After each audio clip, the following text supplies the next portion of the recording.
Monsieur le député de Chambly. Monsieur le Président, vendredi dernier, une manifestation particulièrement violente a eu lieu à Victoriaville.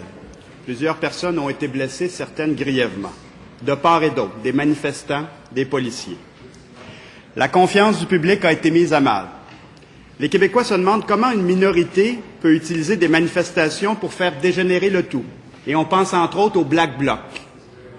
Et se posent aussi des questions sur certaines méthodes policières, dont l'utilisation de ce que l'on appelle communément les balles en caoutchouc, interdites aux États-Unis.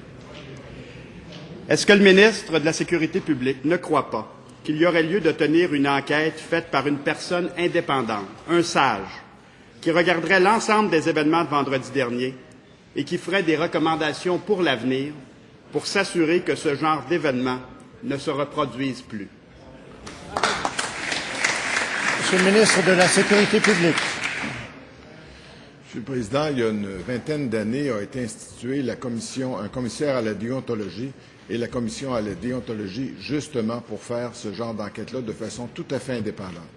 Nous avons là des personnes sages, telles que le définit le député, qui reçoivent à chaque année, sur les 5 millions d'interventions policières par année, 2000 plaintes, et qui les traitent. Alors, ça va de la plainte mineure où il y a eu évidemment une friction entre un policier et l'autre qui ne s'est pas faite de façon physique mais verbale et qui doit être traitée, à des plaintes beaucoup plus sérieuses comme on en a vu dernièrement où il a été rendu certains jugements. Alors, Monsieur le Président, ce que demande le député existe.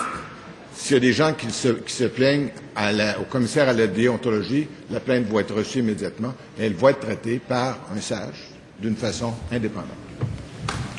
Première complémentaire, Monsieur le député de Chambly. Monsieur le Président, il ne s'agit pas là, de regarder le comportement d'un policier en particulier. Il s'agit de regarder l'événement dans son ensemble.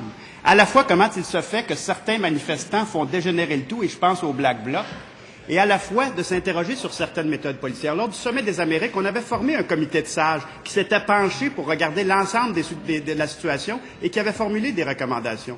Il me semble que la suggestion que nous faisons au ministre aujourd'hui, Monsieur le Président, est une solution qui nous apparaît tout à fait pertinente dans les circonstances. Monsieur le ministre de la Sécurité publique. Alors, Monsieur le Président, je pense que vous avez vu, comme nous tous, lors des événements de Victoriaville, un policier qui s'est fait battre par des individus. Il était tombé au sol et on lui a donné maintes coups de pied et coups de bâton également. Et ça illustre le niveau de violence auquel ont dû faire face les policiers.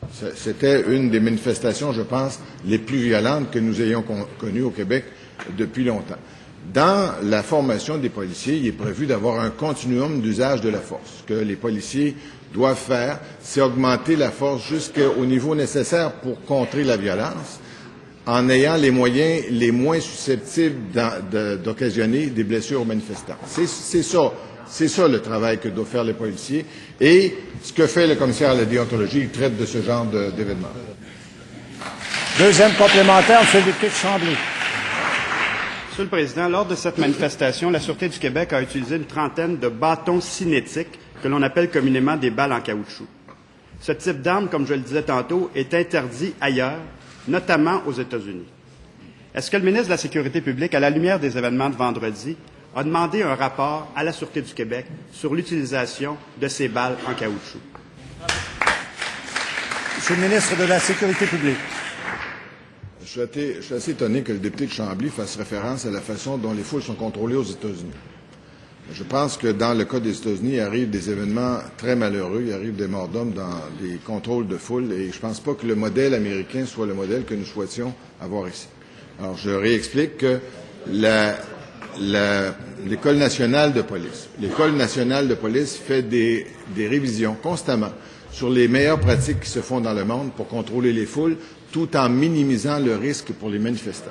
Mais quand on a une situation qui dégénère de la façon dont Victoriaville a dégénéré, dans le continuum d'usage de la force nécessaire, il arrive qu'un commandant, parce que c'est le commandant qui décide, utilise ce genre d'arme-là vers les gens violents.